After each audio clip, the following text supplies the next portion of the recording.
was off. He mumbled. "Vampire," Cristian said. "We've gotten very good at passing through humanity's hoops." He patted the duffel bag on the seat beside him. "Hence the cash and father's credit card. Mr. Vladislavic requested you use it as often as you need. He's the only one with access to its records," Beatrice told Atlas. "It's a secure system, I promise." Atlas grunted in acknowledgement before turning in his seat to look back at Cristian. "Let me see your passport." Cristian handed it over without fuss, though he grinned at Atlas's wrinkled nose as he read the false name. "Daniel Putman." "Really?" "It's not the worst I've had." Cristian reached out and slid the passport free of Atlas's grip. Their fingers brushed together with the movement, and despite Atlas's best efforts to look unaffected, Cristian keyed on the quickening of his pulse and the blossoming scent of lust sweetening the air like warming sugar. He doubted he'd ever get enough of that scent after learning how it gave away Atlas's desire for him.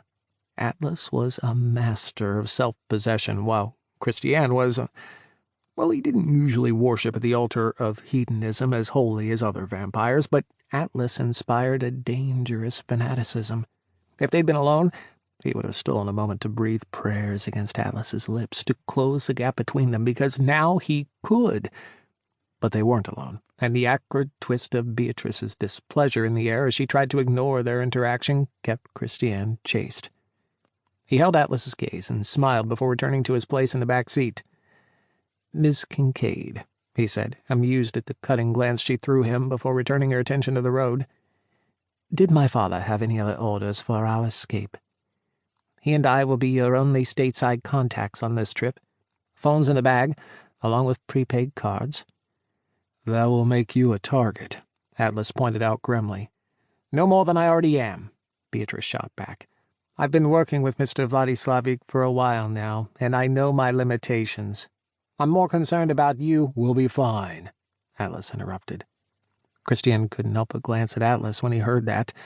"We" meant he and Atlas were partners, that Atlas intended for Beatrice to think of them as a unit, and Cristian reveled in the distinction. Beatrice caught Atlas's implication, too, but was far less pleased by it. "You've managed well enough so far, but we may not be able to offer much help once you leave." "When we get to—" "Stop," Beatrice ordered. "Mr. Vladislavic doesn't want you to tell us where you're going. Just call us when you land, and let us know you're alive." Her full lips pressed together, and Cristian could tell she was weighing her next words carefully. Atlas must have sensed it too, since he stayed very still in the passenger seat watching Beatrice and waiting. After a long moment, she added, "Someone is eager to get their hands on you. So be careful out there." She was tactful enough to not blame Cristian directly, but there was no arguing that Atlas was in danger because of him. He couldn't offer her any comfort the situation would change when they left, not that she'd accept such pretty lies from him anyway. So he left her concerns to Atlas. He forced himself to watch Scarsdale slip by past the window, doing his level best not to listen in on their conversation as they headed for the small executive airport outside of town. Some vampires had scoffed at Dechbald's decision to invest in an executive airport, but had quickly apologized for their doubts when they learned how convenient private air travel could be. Publicly, Dechbald touted the importance of investing in human infrastructure as a way of improving the quality of life for donors in one's territory.